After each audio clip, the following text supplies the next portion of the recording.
അപ്പോൾ നോക്കാൻ പോകുന്നത് നോർത്തേൺ മൗണ്ടെയ്ൻസിനെ കുറിച്ചാണ്. അപ്പോൾ നോക്കാം. The physiography of India is divided into 6. അപ്പം എന്താണ്, നമ്മുടെ ഇന്ത്യയുടെ ഭൂപ്രകൃതി അനുസരിച്ച് എത്ര ആയിട്ട് തരംതിരിക്കാം? 6 ആയിട്ട് ഡിവൈഡ് ചെയ്യാം.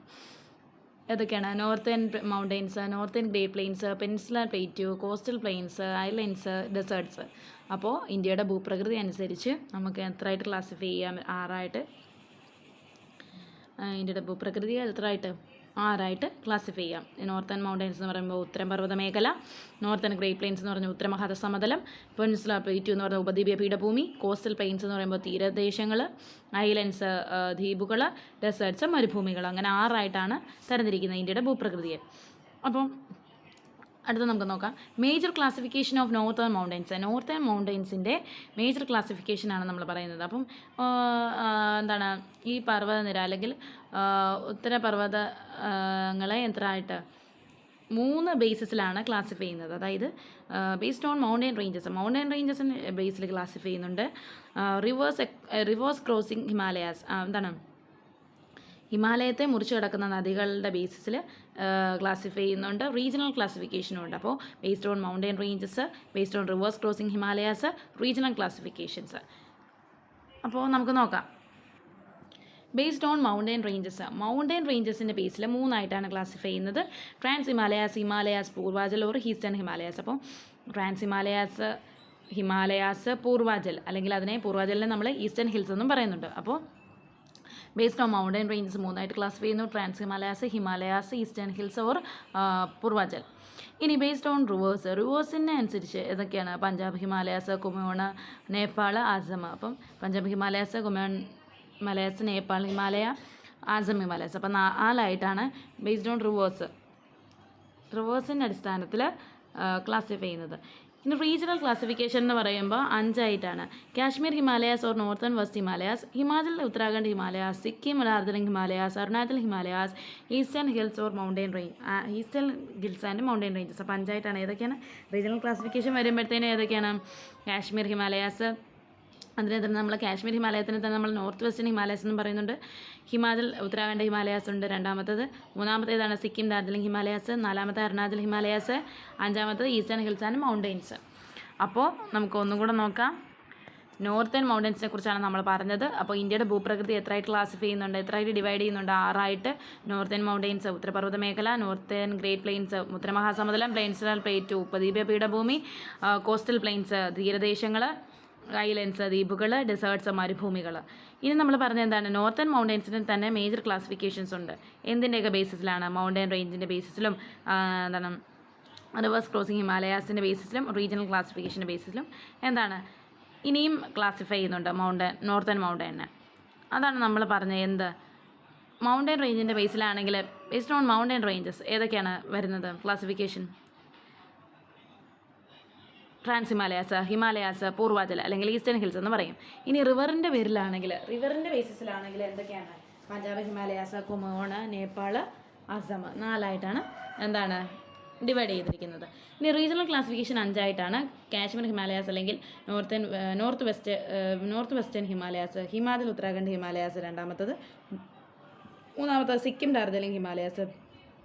4 Arunachal Himalayas. 5 eastern hills and mountains. Northern mountains അതിനെക്കുറിച്ചാണ് നമ്മൾ പറയുന്നത്. അപ്പോൾ എന്താണ്, നോർത്തേൺ ഇന്ത്യയിൽ തന്നെ ഉള്ളൊരു മൗണ്ടെയ്നീഷ്യസ് റേഞ്ചാണ്, അല്ലെങ്കിൽ എന്താണ് പർവ്വതനിരകൾ കൂടുതലായിട്ട് ഉള്ളൊരു ഏരിയയാണ് നമ്മൾ നോർത്തേൺ മൗണ്ടെയിൻസ് എന്ന് പറയുന്നത്. നോർത്തേൺ ഇന്ത്യയിലാണ്, അല്ലെങ്കിൽ ഇന്ത്യയുടെ വടക്ക് ഭാഗത്തായിട്ടാണ് കൂടുതലായിട്ടും ഈ പർവ്വതനിരകളുള്ള റീജിയൻസ് കാണപ്പെടുന്നത്. ഇതെന്ന് പറയുന്നത് ഇന്ത്യയുടെ നോർത്ത് വെസ്റ്റിൽ നിന്നും ഇന്ത്യയുടെ നോർത്ത് ഈസ്റ്റിലേക്ക് വരെ എന്ത് ചെയ്യുന്നു? സ്ട്രെച്ച് ചെയ്ത് കിടക്കുന്നു. Northern mountains passes through 11 States and 2 union territories. അപ്പോൾ ഈ നോർത്തേൺ മൗണ്ടെയിൻസ് അല്ലെങ്കിൽ ഈ പർവ്വതനിരകളൊക്കെ പാസ് ചെയ്യുന്നത് അല്ലെങ്കിൽ കടന്നു പോകുന്നത് 11 സംസ്ഥാനങ്ങളിലൂടെയും 2 കേന്ദ്രഭരണ പ്രദേശങ്ങൾ അല്ലെങ്കിൽ യൂണിയൻ ടെറിട്ടറീസിലൂടെയാണ്. ആ 11 സംസ്ഥാനങ്ങളാണ് ഹിമാചൽ പ്രദേശ്, ഉത്തരാഖണ്ഡ്, സിക്കിം, വെസ്റ്റ് ബംഗാൾ, അരുണാചൽ പ്രദേശ്, ആസം, നാഗാലാൻഡ്, മണിപ്പൂർ, മേഘാലയ, മിസോറാം, ത്രിപുര. ഈ 11 സംസ്ഥാനങ്ങളിലൂടെയാണ് ഈ നോർത്തേൺ മൗണ്ടൻസ് കടന്നു പോകുന്നത്. 2 യൂണിയൻ ടെറിട്ടറീസ് അല്ലെങ്കിൽ കേന്ദ്രഭരണ പ്രദേശങ്ങൾ എന്ന് പറയുമ്പോൾ ഏതൊക്കെയാണ്? ജമ്മു കാശ്മീരും ലഡാക്കുമാണ്. അപ്പോൾ നമ്മൾ നേരത്തെ പറഞ്ഞ പോലെ ഇതിനെ മൗണ്ടൻ റേഞ്ചിലായിട്ട് ക്ലാസിഫൈ ചെയ്തപ്പോൾ ഏതൊക്കെയാണ് വരുന്നത്? ഡിവൈഡ് ചെയ്തിരിക്കുന്നത് അല്ലെങ്കിൽ ക്ലാസിഫിക്കേഷൻ എങ്ങനെയൊക്കെയാണ് വന്നിരിക്കുന്നത്? ട്രാൻസ് ഹിമാലയാസ്, ഹിമാലയാസ്, അല്ലെങ്കിൽ നോർത്ത് ഈസ്റ്റേൺ മൗണ്ടെയ്ൻസ് അല്ലെങ്കിൽ പൂർവാചൽ എന്നൊക്കെ പറയും. Trans Himalayas, north eastern mountains, Purvachal അല്ലെങ്കിൽ പൂർവാചൽ എന്ന് പറയും. ഈ പൂർവാചൽ അല്ലെങ്കിൽ നോർത്ത് ഈസ്റ്റേൺ മൗണ്ടൻസിൽ നമുക്ക് വരുന്നു പട്കേബും വരുന്നുണ്ട്, Naga hills, meso hills, കാസിഗാരോ, ജയന്തേ hills ഒക്കെ വരുന്നുണ്ട്. അപ്പോൾ നമ്മൾ പറഞ്ഞ ഇത്രയേ ഉള്ളൂ. നോർത്തേൺ ഇന്ത്യയിലാണ് മൗണ്ടനീഷ്യസ് റീജിയൻ ഉള്ളത്. അപ്പോൾ അവിടെ നിന്ന് എന്താണ് നോർത്ത് വെസ്റ്റിൽ നിന്ന്, ഇന്ത്യയുടെ നോർത്ത് വെസ്റ്റിൽ നിന്നും നോർത്ത് ഈസ്റ്റ് വരെയാണ് സ്ട്രെച്ച് ചെയ്തിരിക്കുന്നത് ഈ ഏരിയ അല്ലെങ്കിൽ ഈ റീജിയൻ. ഈ നോർത്തേൺ മൗണ്ടെയ്ൻസ് പാസ് ചെയ്യുന്നത് 11 സ്റ്റേറ്റ്സിലും 2 യൂണിയൻ ടെറിട്ടറിയിലൂടെയാണ്. ആ 2 യൂണിയൻ ടെറിട്ടറി എന്ന് പറയുമ്പോൾ ജമ്മു കാശ്മീർ, ലഡാക്കുമാണ്. 11 സ്റ്റേറ്റ്സ് എന്ന് പറയുമ്പോൾ ഏതൊക്കെ? ഹിമാചൽ പ്രദേശ്, ഉത്തരാഖണ്ഡ്, സിക്കിം, വെസ്റ്റ് ബംഗാൾ, അരുണാചൽ പ്രദേശ്, ആസം, നാഗാലാൻഡ്, മണിപ്പൂർ, മേഘാലയ, മിസോറാം, ത്രിപുരയാണ്. ഇനി ഇതിനെ 3ആയിട്ടാണ് ക്ലാസിഫൈ ചെയ്തിരിക്കുന്നതെന്ന് പറഞ്ഞു. Trans Himalayas, north eastern mountains അല്ലെങ്കിൽ പൂർവാചൽ എന്ന് പറയും. ഈ നോർത്ത് ഈസ്റ്റേൺ മൗണ്ടെയ്ൻസ് അല്ലെങ്കിൽ പൂർവാചലിൽ പട്കേബും, Naga hills, meso hills, കാസിഗാരോ, ജയന്തേ hills ഒക്കെ കാണുന്നുണ്ട്. അപ്പോൾ നമുക്ക് ഇനി നോക്കാം. ഈ നോർത്തേൺ മൗണ്ടൻസിന് നമ്മൾ പറഞ്ഞു മൗണ്ടൻ റേഞ്ചസിൻ്റെ അടിസ്ഥാനത്തിൽ നമ്മൾ 3ആയിട്ട് ട്രാൻസ് ഹിമാലയാസ്, ഈസ്റ്റേൺ ഹിൽസ് അല്ലെങ്കിൽ പൂർവാചൽ എന്നൊക്കെ പറഞ്ഞ് തിരിച്ചിട്ടുണ്ടെന്ന് പറഞ്ഞു. ഇനി അവിടെ വരുന്ന പർവ്വതനിരകളിലൊക്കെ കുറിച്ചാണ് പറയുന്നത്. അപ്പോൾ ട്രാൻസ് ഹിമാലയസിൽ വരുന്നതാണ് കാരക്കോറം, ലഡാക്ക്, സസ്കർ എന്ന് പറയുന്നത്. ഹിമാലയസിൽ എന്തൊക്കെ വരുന്നു? ഹിമാദ്രി, ഹിമാചൽ, സിവാലിക്. ഈസ്റ്റേൺ ഹിൽസിൽ അല്ലെങ്കിൽ പൂർവാചലിൽ നമ്മൾ നേരത്തെ പറഞ്ഞത് തന്നെ പട്കേബും, Naga hills, meso hills, ഗാസിഗാരോ, Jaintia hills ഒക്കെ വരുന്നു. അപ്പോൾ ട്രാൻസ് ഹിമാലയസിലെ ഏതൊക്കെ നിരകളാണ്? പർവ്വതനിരകളാണ് കാരക്കോറം, ലഡാക്ക്, സസ്കർ. ഹിമാലയത്തിലോ ഹിമാദ്രി, ഹിമാചൽ, സിവാലിക്. ഈസ്റ്റേൺ ഹിമാലയസിൽ അല്ലെങ്കിൽ പൂർവാചലിലോ പട്കേബും, Naga hills, meso hills, ഗാസിഗാരോ, Jaintia hills. ഇനി നമ്മൾ ഒന്നൊന്നായിട്ടാണ് പറയുന്നത്. ട്രാൻസ് ഹിമാലയസിനെ നമ്മൾ ടിബറ്റ് ഹിമാലയാസ് എന്നും പറയുന്നുണ്ട്. അപ്പോൾ ടിബറ്റൻ ഹിമാലയ അല്ലെങ്കിൽ ട്രാൻസ് ഹിമാലയത്തിനെ നമ്മൾ എന്തൊക്കെ പറയുന്നു? ടിബറ്റൻ ഹിമാലയം എന്നും പറയുന്നുണ്ട്. Mainly located in the union territories of Ladakh and Jammu Kashmir. Average height of trans Himalayas 6000 metre. അപ്പോൾ ട്രാൻസ് ഹിമാലയസിനെ ട്രാൻസ് ഹിമാലയാസ് എന്ന് പറയുന്നത് ലൊക്കേറ്റ് ചെയ്യുന്നത് ലഡാക്കും ജമ്മു കാശ്മീറും എന്ന് പറയുന്ന കേന്ദ്രഭരണ പ്രദേശങ്ങളിലാണ് എന്ത് ലൊക്കേറ്റ് ചെയ്യുന്നത്? ട്രാൻസ് ഹിമാലയാസ് അല്ലെങ്കിൽ നമ്മുടെ ടിബറ്റൻ ഹിമാലയ എന്ന് പറയുന്നതിൻ്റെ ആവറേജ് ഹൈറ്റ് വരുന്നത് 6000 മീറ്ററാണ്. അപ്പോൾ ഇവിടെ കാണുന്ന നിരയാണ് നമ്മൾ പറഞ്ഞു മൗണ്ടൻ റേഞ്ചസ് ആണ് 3 ഏതൊക്കെ? ലഡാക്ക്, സസ്കർ, അതുപോലെ കാരക്കോറം, ലഡാക്ക്, സസ്കർ എന്ന് പറയുന്നത്. ഇനി നമ്മൾ ഈ കാരക്കോറം, ലഡാക്ക്, സസ്കറിനെ കുറിച്ചാണ് പറയുന്നത്. Karakoram range northern most range in trans ഹിമാലയത്തിലെ തന്നെ ഒരു വടക്കൻ പർവ്വതനിര, ഒരു ഇമ്പോർട്ടൻ്റ് ആയിട്ടുള്ള അല്ലെങ്കിൽ ഒരു വടക്കൻ പർവ്വതനിരയാണ് എന്തെന്ന് പറയുന്നത്? കാരക്കോറം റേഞ്ച് എന്ന് പറയുന്നത്. മൗണ്ട് കേറ്റു അല്ലെങ്കിൽ Godwin Austin is located in Karakoram എന്ന കാരക്കോറം റേഞ്ചിലാണ് എന്ത് ലൊക്കേറ്റ് ചെയ്യുന്നത്? ഗോഡ്വിൻ ഓസ്റ്റിൻ അല്ലെങ്കിൽ നമ്മുടെ മൗണ്ട് കേറ്റു ലൊക്കേറ്റ് ചെയ്യുന്നത്. Mount K two is the largest peak in India. ഇന്ത്യയിലെ തന്നെ ഏറ്റവും വലിയ പീക്കാണിത് മൗണ്ട് കേറ്റു എന്ന് പറയുന്നത്. എന്നാൽ the second largest in world after mount Everest. വേൾഡിൽ എന്താണ്? സെക്കൻഡ് ലാർജസ്റ്റ് ആണ്. കാരണം മൗണ്ട് കേറ്റു ഫസ്റ്റ് ആയതുകൊണ്ട് സെക്കൻഡ് ലാർജസ്റ്റ് ആണ് ആര് വരുന്നത്? മൗണ്ട് കേറ്റു അല്ല, മൗണ്ട് എവറസ്റ്റ് ആണ് ഒന്നാമത്തത് വേൾഡിൽ, രണ്ടാമത്താണ്. അപ്പോൾ വേൾഡിൽ ഏതെന്ന് പറയുന്നത്? മൗണ്ട് കേറ്റു എന്ന് പറയുന്നത്. ഇതിൻ്റെ SCRT എന്ന് പറയുന്നത്, SCRTയിൽ ഇതിൻ്റെ ഉയരം എന്ന് പറയുന്നത് 8661 മീറ്ററാണ്. എന്നാൽ മറ്റുള്ള ബുക്കുകളിലെല്ലാം 8611 മീറ്റർ എന്നാണ് കാണിക്കുന്നത്. Okay. Mount K two is also known as Dapsang and Lamba Pahar. അപ്പോൾ മൗണ്ട് കേറ്റുവിനെ നമ്മൾ ദാബ്സാങ് എന്നും ലംബ പഹാർ എന്നൊക്കെ അറിയപ്പെടുന്നുണ്ട്. ഇനി mount K two is located in Pak occupied Kashmir. Pak occupied അല്ല, പാകിസ്ഥാൻ്റെ ഒരു ടെറിട്ടറിയിലാണല്ലോ, അതിനാണ് നമ്മൾ പാക് ഒക്കുപ്പൈഡ് കാശ്മീരിൻ്റെ പല ഭാഗങ്ങളും പാകിസ്ഥാനും കൂടെ എടുത്തിട്ടുണ്ടല്ലോ. അപ്പോൾ പാക് ഒക്കുപ്പൈഡ് കാശ്മീരിലാണ് എന്ത് ലൊക്കേറ്റ് ചെയ്യുന്നത്? മൗണ്ട് കേറ്റു ലൊക്കേറ്റ് ചെയ്യുന്നത് എന്ന് പറയുന്നത്. കാരക്കോറം റേഡിയേറ്റ്സ് ഫ്രം പാമ്പർ നോട്ടിൽ നിന്നാണ് എന്ത് റേഡിയേറ്റ് ചെയ്യുന്നത്? കാരക്കോറം വരുന്നത്. അപ്പോൾ ഈ പാമ്പർ നോട്ടിനെ നമ്മൾ റൂഫ് ഓഫ് ദി വേൾഡ് അല്ലെങ്കിൽ ലോകത്തിൻ്റെ മേൽക്കൂര എന്ന് അറിയപ്പെടുന്നുണ്ട്. Karakoram is one of the most glaciated non polar region in the world. അപ്പോൾ കാരക്കോറം എന്ന് പറയുന്നത് എന്താണ്, ഏറ്റവും എന്താണ് എന്താ പറയുന്നത്, non polar region, glaciated non polar region ആണ് കാരക്കോറം. അതായത് ലോകത്തിലെ ധ്രുവപ്രദേശങ്ങൾക്ക് പുറത്തുള്ള ഏറ്റവും കൂടുതൽ ഹിമാനികളുള്ള പ്രദേശമാണെന്ന് പറയുന്നത് കാരക്കോറം പർവ്വതനിര എന്ന് പറയുന്നത്. അപ്പോൾ ഒന്നും കൂടെ പറയാം, northern mountain range in trans Himalayas. അപ്പം നോർത്തേൺ മൗണ്ടൻ റേഞ്ച് അല്ല, northern most range in trans Himalayas. Trans ഹിമാലയത്തിൽ തന്നെ നോർത്തേൺ മോസ്റ്റ് റേഞ്ച് ആണ് ഏതെന്ന് പറയുന്നത് കാരക്കോറം റേഞ്ച് അല്ലെങ്കിൽ കാരക്കോറം പർവ്വതനിര എന്ന് പറയുന്നത്. കാരക്കോറത്തിൽ ലൊക്കേറ്റ് ചെയ്യുന്ന ഒരു പീക്കാണ് ഇത് മൗണ്ട് കെ2 അല്ലെങ്കിൽ കോഡ്വിൻ ഓസ്റ്റിൻ എന്ന് പറയുന്നത്. ഇത് ഇന്ത്യയുടെ ലാർജസ്റ്റ് പീക്കാണ്, എന്നാൽ ഇത് സെക്കൻഡ് ലാർജസ്റ്റ് ആണ് വേൾഡിൽ ആഫ്റ്റർ മൗണ്ട് എവറസ്റ്റ്. അപ്പം SCERT-യിൽ 8661 മീറ്ററാണ് പറയുന്നത് മൗണ്ട് കെ2വിൻ്റെ നീളം. പക്ഷേ വേറെ ബുക്കുകളിലൊക്കെ 8611 മീറ്റർ എന്നാണ് പറയുന്നത്. മൗണ്ട് കെ2വിനെ നമ്മൾ ഡാപ്സാങ് ആൻഡ് ലംബ പഹാർ എന്നും അറിയപ്പെടുന്നുണ്ട്. മൗണ്ട് കെ2 പാക് ഒക്കുപ്പൈഡ് കാശ്മീരിലാണ് എന്ത് ചെയ്യുന്നത്, ലൊക്കേറ്റ് ചെയ്യുന്നത്, റീജിയനിലാണ് ലൊക്കേറ്റ് ചെയ്യുന്നത്. ഈ കാരക്കോറം റേഡിയേറ്റ് ചെയ്യുന്ന പാമർ നോട്ടിൽ നിന്നാണ്. പാമർ നോട്ടിൽ നമ്മൾ പറയുന്നത് എന്താണ്, ലോകത്തിൻ്റെ മേൽക്കൂര അല്ലെങ്കിൽ റൂഫ് ഓഫ് ദി വേൾഡ് എന്നാണ് പറയുന്നത്. കാരക്കോറം എന്ന് പറയുന്നത് എന്താണ്, one of the most glaciated non polar region in the world. എന്താണ്, ലോകത്തിലെ ധ്രുവപ്രദേശങ്ങൾക്ക് പുറത്തുള്ള ഏറ്റവും കൂടുതൽ ഹിമാനികളുള്ള പ്രദേശമാണ് എന്ന് പറയുന്നത് കാരക്കോറം എന്ന് പറയുന്നത്. അടുത്തത് നമ്മൾ പറയുന്നത് കാരക്കോറത്തിൽ തന്നെ എന്തുണ്ട്, സിയാച്ചിൻ ഗ്ലേഷ്യർ ഉണ്ട്. അതാണ് ലാർജസ്റ്റ് ഗ്ലേഷ്യർ എന്ന് പറയുന്നത്. അപ്പം ഏറ്റവും വലിയ ഹിമാനിയാണ്, കാരക്കോറത്തിലുള്ള ഏറ്റവും വലിയ ഹിമാനിയാണ് എന്ന് പറയുന്നത് സിയാച്ചിൻ ഹിമാനി എന്ന് പറയുന്നത്.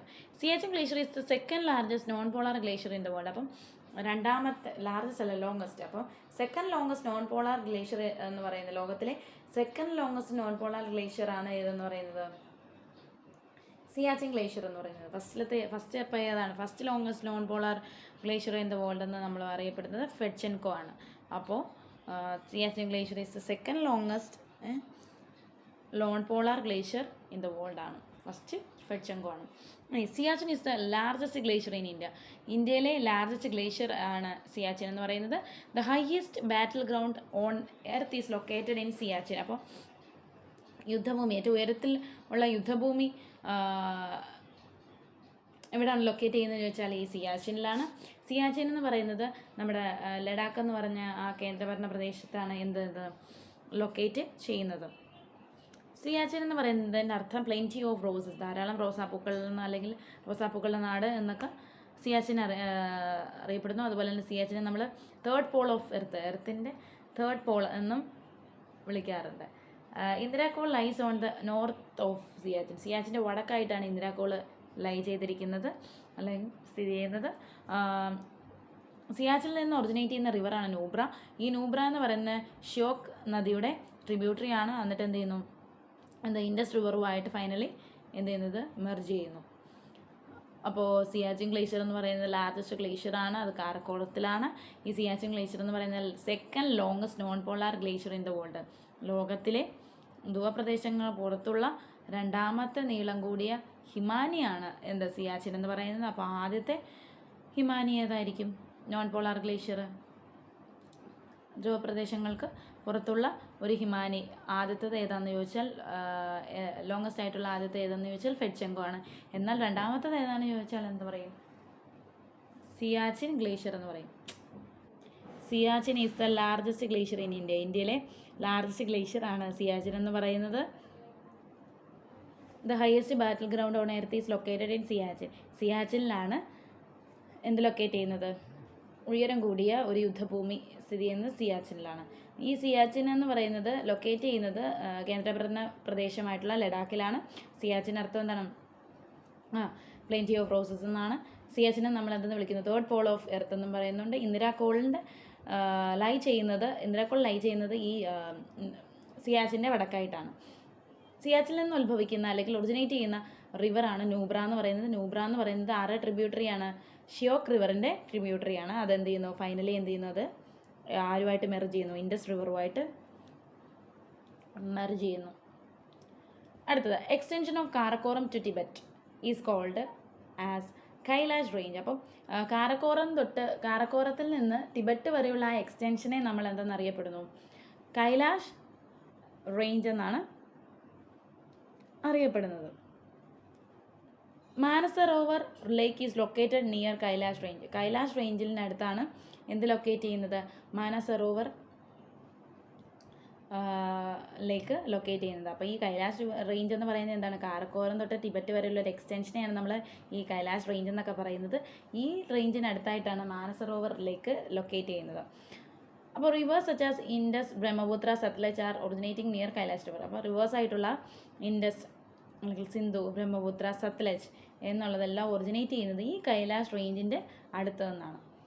The mountain range which is mentioned as Krishnagiri in Sanskrit text Karakoram. അപ്പം സാൻസ്ക്രിറ്റ് ടെക്സ്റ്റുകളിലൊക്കെ എന്താണ് ഒരു മൗണ്ടൻ അല്ലെങ്കിൽ ഒരു പർവ്വതനിരയെ എന്താ കൃഷ്ണഗിരി എന്ന പേരിൽ മെൻഷൻ ചെയ്തിട്ടുണ്ട്.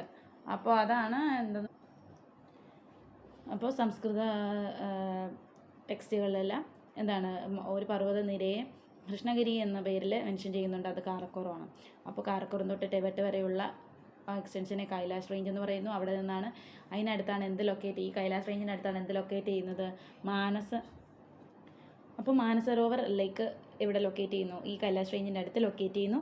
റിവർ ആയിട്ടുള്ള ഇൻഡസ്, ബ്രഹ്മപുത്ര, സത്ലജ് അല്ലെങ്കിൽ സിന്ധു, ബ്രഹ്മപുത്ര, സത്ലജ് ഒക്കെ ഒറിജിനേറ്റ് ചെയ്യുന്നത് ഈ കൈലാഷ് റേഞ്ചിൻ്റെ അടുത്ത് നിന്നാണ്.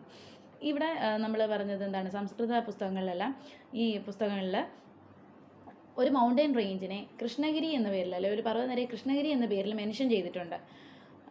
അപ്പോൾ അത് ഏത് മൗണ്ടൻ റേഞ്ച് ആണെന്ന് ചോദിച്ചാൽ നമ്മൾ പറയണം ഏതാണ്? കാരക്കോറത്തെയാണ്. ഓക്കെ, ഇനി നമ്മൾ പറയുന്നത് ലഡാക്കിനെ കുറിച്ചാണ്. Highest plateau in India. ഇന്ത്യയിലെ എന്താണ് ഏറ്റവും ഉയർന്ന പീഠഭൂമിയാണ് ലഡാക്ക് എന്ന് പറയുന്നത്. It is called as the cold desert of India. ഇന്ത്യയിലെ ശീത മരുഭൂമി എന്നറിയപ്പെടുന്നതും ലഡാക്കാണ്. Place known as gateway to Ladakh. അപ്പോൾ എന്താണ്? ലഡാക്കിലേക്കുള്ള ഒരു കവാടം എന്നറിയപ്പെടുന്ന ഒരു പ്ലേസാണ് ദ്രാസ് താഴ്വര അല്ലെങ്കിൽ ദ്രാസ് വാലി എന്ന് പറയുന്നത്.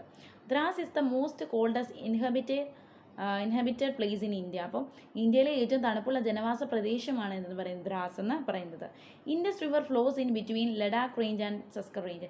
ലഡാക്ക് പർവ്വതനിരയ്ക്കും സസ്കർ പർവ്വതനിരയ്ക്കും ഇടയിലൂടെ ഒഴുകുന്ന നദിയാണ് എന്ത്?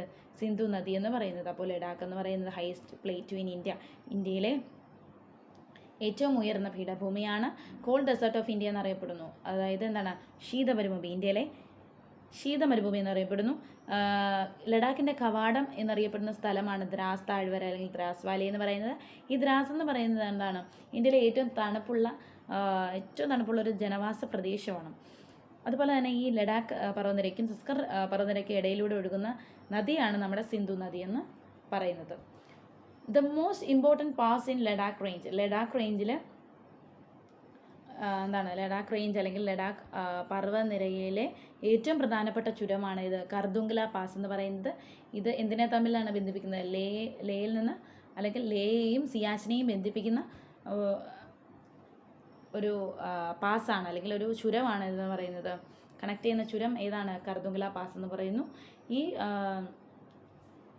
കർദുംഗ്ല പാസ് ലേയെയും സിയാച്ചിനെയും കണക്ട് ചെയ്യുന്നത് എന്താണ്? നൂബ്ര താഴ്വര വഴിയാണ് കണക്ട് ചെയ്യുന്നത്. അപ്പോൾ ലഡാക്ക് പർവ്വതനിരയിലെ ഏറ്റവും പ്രധാനപ്പെട്ട ചുരമാണ് കർദുംഗ്ല പാസ് എന്ന് പറയുന്നത്. ഈ കർദുംഗ്ല എന്ന് പറയുന്നത് ലേയെയും സിയാച്ചിനെയും നൂബ്ര താഴ്വര വഴി എന്ത് ചെയ്യുന്നു? ബന്ധിപ്പിക്കുന്നു. അടുത്തതാണ് നമ്മുടെ സസ്കർ റേഞ്ച്. സസ്കർ റേഞ്ച് എന്ന് പറയുന്നത് എന്താണ്? It is the southernmost range of trans Himalayas. അപ്പോൾ ട്രാൻസ് ഹിമാലയത്തിൻ്റെ ഏറ്റവും തെക്കേ അറ്റത്തെ പർവ്വതനിര എന്നറിയപ്പെടുന്നതാണ് സസ്കർ റേഞ്ച് അല്ലെങ്കിൽ സസ്കർ പർവ്വതനിര എന്ന് പറയുന്നത്.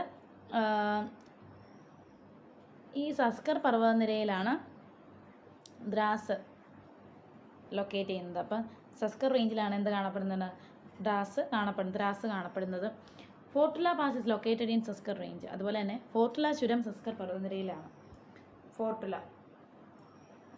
എന്ന് പറയും. ഓക്കെ, ഈ ഫോർട്ടുല പാസ് കണക്ട് ചെയ്യുന്ന എന്തിനൊക്കെയാണ്? ഈ ഫോർട്ടുല ചുരം കണക്ട് ചെയ്യുന്നത് കാർഗിലിനെയും ലേയെയുമാണ്. അപ്പം കാർഗിലിനെയും ലേയെയും തമ്മിൽ ബന്ധിപ്പിക്കുന്ന ചുരമാണ് ഏതെന്ന് പറയുന്നത്? ഫോർട്ടുല പാസ് എന്ന് പറയുന്നത്.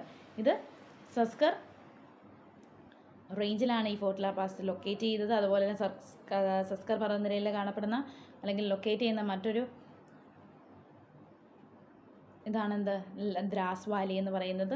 ഈ ദ്രാസ് എന്ന് പറയുന്ന യൂണിയൻ ടെറിട്ടറി വരുന്നത് ലഡാക്കാണ്. ലഡാക്ക് എന്ന് പറഞ്ഞ കേന്ദ്രഭരണ പ്രദേശത്തിലാണ് ദ്രാസ് കാണപ്പെടുന്നത്.